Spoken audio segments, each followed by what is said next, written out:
안녕하십니까. 우리에게 힘이 되는 복지, 희망사다리 조박사팀입니다. 이번 시간에는 노인 장기요양보험 제도에 대해서 살펴보도록 하겠습니다.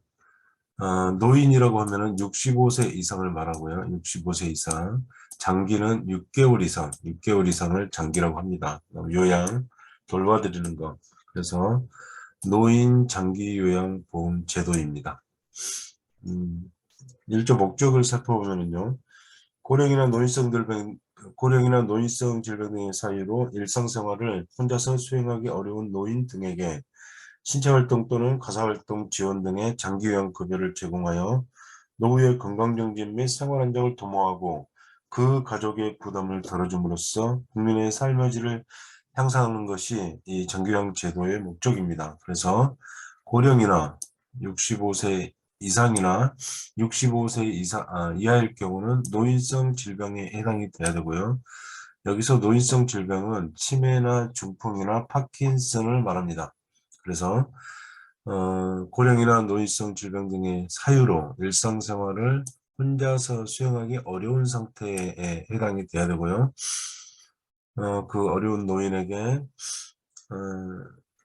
신체활동 또는 가사활동 지원을 통해서 그 노후의 건강정진 및 생활안정을 도모하고 그 가족의 부담을 덜어줌으로써 국민의 삶의 질을 향상하는 것이 장기요양 제도의 목적입니다. 그래서 가족의 부양 부담을 경감하는 게 목적이고요.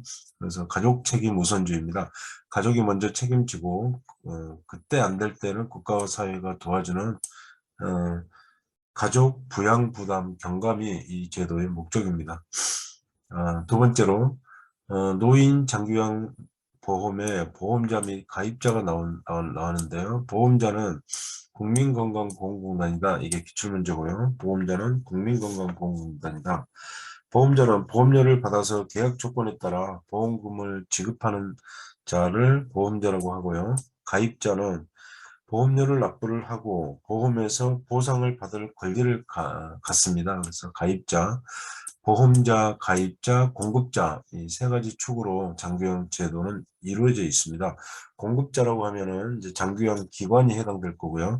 요양보호사 자격증을 취득하면 장기요양 기관에 소속이 돼서 서비스를 제공하게 되겠습니다. 그다음 건강보험공단의 업무는 해가지고 등급 판정의 기출문제 나왔고요. 등급 판정. 개인별 장기요양 이용계획서를 작성해서 통보를 해주고 서비스 모니터링도 하고 있습니다. 다음 급여 대상자를 살펴보겠는데요. 급여 대상자.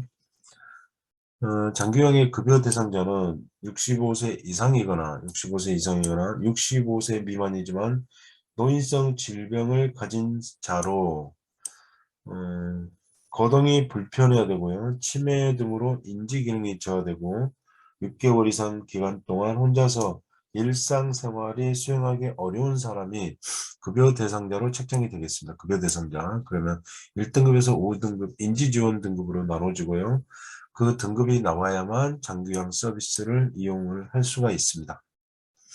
그래서 노인성 질병을 가진 자로 거동이 현저하게 불편해야 되고 치매 등으로 인지기능이 저하돼서 6개월 이상 혼자서 일상생활을 수행하기 어려워야 됩니다. 그래서 혈관성 치매로 신체활동 어려운 60세 남성은 장기요양 급여 대상자가 되고요. 병원에 입원 중인 노인은 급여 대상에서 제외됩니다. 그리고 결핵으로 신체활동이 어려운 70세 남성도 급여 대상자가 됩니다. 노인성 질병은 치매나 중풍이나 파킨슨이 해당이 되고요. 네.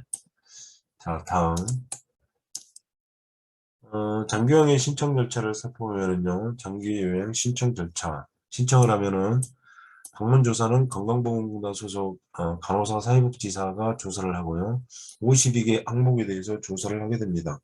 그거를 1차 판정이라고 하고요. 인정조사표에 의해서 52개 항목에 대해 조사를 하고 특기사항에 대해서 조사를 하게 됩니다.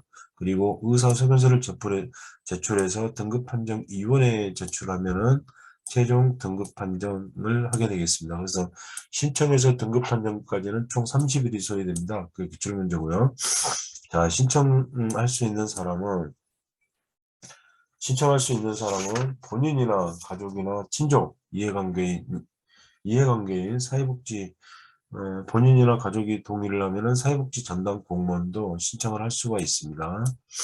가족이나 친족 이해관계인 사회복지 전담 공무원 등이 신청할 수 있고요.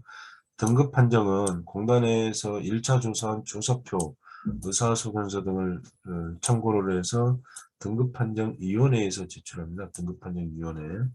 그래서 등급판정위원회는 장기요양 인정 여부 및 장기요양 등급을 최종 판정하게 되어 있습니다. 등급판정. 그래서 신청서를 제출한 날로부터 30일 이내에 등급판정을 완료를 합니다. 30일 이내. 등급판정 결과 1등급은 전적으로 도움이 필요한 사람이고요. 95점 이상 점수로는. 그래서 1등급 하면 떠오르는 이미지를 상태상이라고 하는데, 1등급 하면 침대가 떠올라야 되는 침대. 2등급은 상당 부분 도와줘야 되고, 75점 이상 94점까지. 침대와 휠체어의 중간 정도 되고요. 3등급은 부분적으로 도와드려야 되는데, 60점 이상 74점까지. 3등급 하면 떠오르는 이미지를 휠체어가 떠올라야 됩니다. 4등급은 일정 부분 도움이 필요하고 51점 이상 59점까지가 4등급에 해당이 되고요. 5등급은 치매 대상자입니다. 45점 이상 50점까지. 인지지원 등급은 치매 대상자이고 44점 이하입니다. 그래서 전상부일치 이렇게 보시면 됩니다. 전적으로 도와주고 상당 부분 도와주고 부분적으로 도와주고 일정 부분 도와주고 그다음에 치매 대상자 이렇게 암기를 하시면 되겠습니다. 그 다음에 인지지원 등급은 죄악안 보호만 이용할 수 있고요. 인지지원 등급은 5등급은 방문요양도 이용할 수 있는데 5등급은 방문요양도 이용할 수 있지만 치매 전담 요양보호사가 서비스를 제공할 수 있습니다. 다음 ADL 일상생활 수행공자 평가 항목이 있는데요. 옷 벗고 입고 세수하고 양치하고 목욕하고 식사하고 체위 변경하고 일어나 앉고 옮겨 앉고 방 밖으로 나오고 화장실 이용하고 대소변 조절하고 소변 조절하기가 일상생활 수행 동작인데요. 일상생활 수행 동작에 포함된 것은 그다음에 아닌 것을 해가지고 옷 벗고 입고 방 밖으로 나오기가 기출문제 나왔고요. 장기요양 5등급 또 기출문제 나왔습니다. 5등급, 3등급, 2등급 구분하는 거 기출문제 나왔고요. 30일 이내에 최종 등급 판정하는 것도 기출문제 다 나왔습니다. 그래서 하나하나 꼼꼼히 이해를 하고 암기를 하시면 되겠습니다. 이상 노인 장기요양 보험 제도에 대해서 간단하게 살펴봤는데요. 경청해 주셔서 감사합니다. 다음 시간에 또 이어서 찾아뵙도록 하겠습니다. 감사합니다.